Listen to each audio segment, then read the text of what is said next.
हमार कोडिया में त्योहार स्वागत है। यही छत्तीसगढ़ की एक आनंद का है। देखो, ये तो देवादिदेव महादेव की कृपा, करुणा और दया है।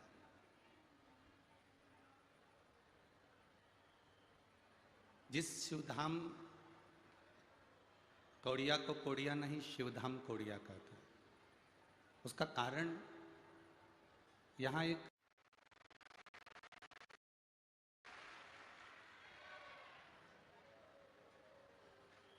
ऐसा शिवलिंग, जिस शिवलिंग की उत्पत्ति कब हुई, कोडिया गांव में वो शिवलिंग कैसे प्रकट हुआ, कैसे आया,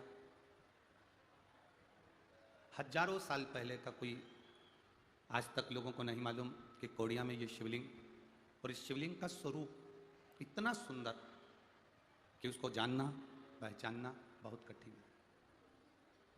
हमारी भाषा में तो हम केवल इतना ही कहेंगे कि शिवधाम के इस कोडिया का जो शिवलिंग है वो कोई साधारण नहीं, सहस्त्रेश्वर शिवलिंग के रूप में वो शिवलिंग पहचाना जाता है। 1000 शिवलिंग पर जल चढ़ाने का जो फल मिलता है वह कोडिया नगर के इस पावन शिवलिंग पर जल चढ़ाने का प्राप्त होता है। उसका कारण आप सब लोग जानेंगे। कभी आप अगर शिवलिंग के करीब में जाएंगे, आप शिवलिंग के नज़दीक में जब जाएंगे तो एलईडियाँ क्यों नहीं चल रही बेटा? एलईडियाँ क्यों नहीं चल रही? एलईडियाँ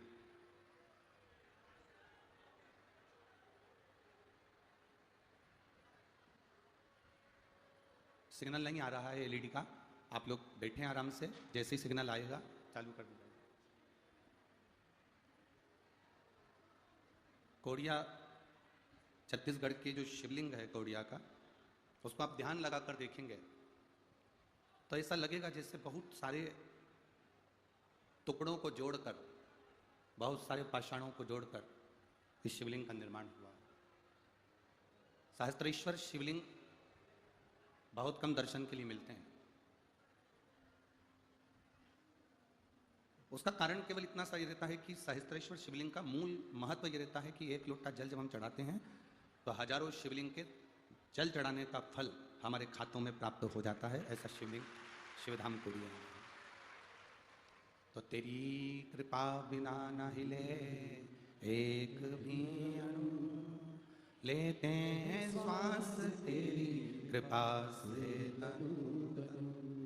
हे गंगाधार मुक्ति द्वार ओंकार तू, भोले ओंकार तू, आयो शरण तिहारी शंभुकार। बखान क्या करूं मैं राखों के ढेर का, चपटी बहुत मेरे खजाना कुबेर का। आप और हम जो शिव महापुराण की कथा को सुनने के लिए आए हैं, कई लोग ऐसे होंगे जो अपने अपने पूर्वजों का, अपने अपने पितरों का फोटो लेकर आए होंगे।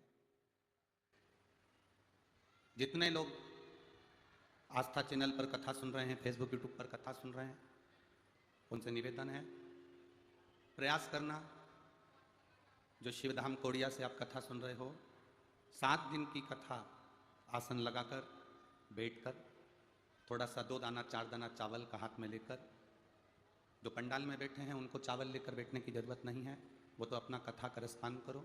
और जो टीवी पर सुन रहे हैं, जो मोबाइल पर कथा सुन रहे हैं, 2 दाना चावल का हाथ में लेकर अगर अपने पूर्वजों के लिए, अपने पितरों के लिए, घर में समृद्धि के लिए, वैभव के लिए, वंश वृद्धि के लिए आप अगर कथा सुन रहे हैं तो रोज़ कथा आज और कल तो 2 बजे से 5 बजे तक रहेगी, परसों से 1 बजे से 4 बजे तक रहेगी। तो रोज़ जब आप कथा सुने, उस कथा को सुनने के बाद जो चावल का दाना है वो अपनी छत पर अपने पूर्वजों के निमित्तार्थ उनके आशीर्वाद हेतु अवश्य डालें। जो पंडाल में बैठकर सुन रहे हैं उनको चावल हाथ में लेकर बैठने की जरूरत नहीं, क्योंकि आप तो कथा के पंडाल में बैठकर कथा सुन रहे हो। स्वयं देवादिदेव महादेव आपके सम्मुख आपके आनंद में है, कथा सुन सकते हैं। शिव महापुराण भक्ति और मुक्ति का एक साधन है। जो जिस कामना से सुनता है जो जिस कामना से श्रवण करता है, भगवान देवाधिदेव महादेव उसकी वो कामना पूर्ण करते हैं। अब बात इतनी सी अड़ती है कि गुरु जी आप कहते हो कि शिव जी सुनते हैं, शंकर भगवान श्रवण करते हैं हमारी बात को, देवाधिदेव महादेव सुनते हैं हमारी बात को। एलईडी चालू कर लो, थोड़ा प्रयास करके जल्दी चालू करो।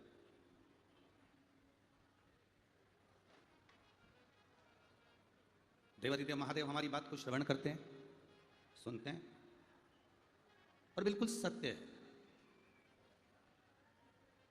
कोड़िया की जीजियों और मेरे कोड़िया के जीजाओं, बड़े सावधानी से सुनना। आप जिस भाव से, जिस स्नेह से शिव महापुराण की कथा को श्रवण कर रहे हो, देवाधिदेव महादेव आपके मन की बात कथा सुनते सुनते मेरा शंकर उसे स्वीकार करता है और आपको देता है,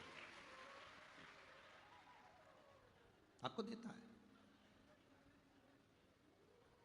अगर शिव नहीं देते होते, मेरे भोले बाबा अगर नहीं सुनते होते, तो जरा ईमानदारी से बोलो, कथा के पहले दिन 1 2 3 4 5 6 उधर का 7 डूम पंडाल ऐसे भरा नहीं होता अगर महादेव देते ना होते। और जितने लोग यहाँ बैठे हैं उससे ज़्यादा लोग रोड पर से भी चल के आ ही रहे निरंतर। शिव नहीं सुनता तो यहाँ कौन आता?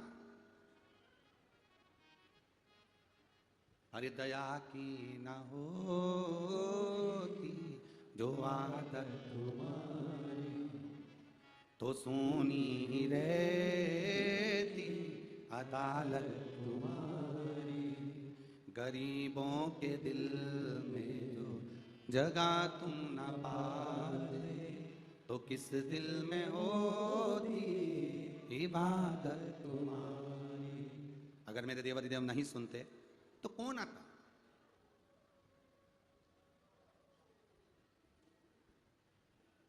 शिव महापुराण की कथा के 24,000 श्लोक के महत्तम को देवराज ब्राह्मण की कथा से प्रारंभ किया गया।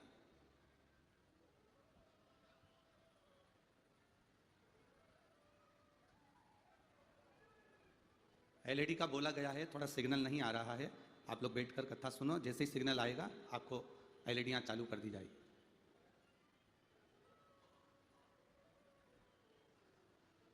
तो शिव तत्व औघड़ी, दयालु, दातार। एक देवराज नामक के ब्राह्मण से इस कथा को प्रारंभ किया गया।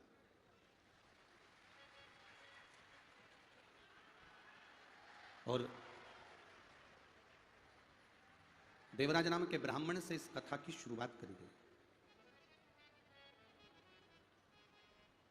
अब एक जरा विचार करिएगा, क्या चोरी करने वाला, छल करने वाला, बेईमानी करने वाला, कपट करने वाला, गलत विचार रखने वाला, क्या कभी भगवान शिव का हो सकता? क्या कभी भगवान का हो सकता? पर शिव महापुराण की कथा कहती है जिसकी चित्त, जिसकी वृत्ति, जिसका मन, जिसकी बुद्धि और जिसके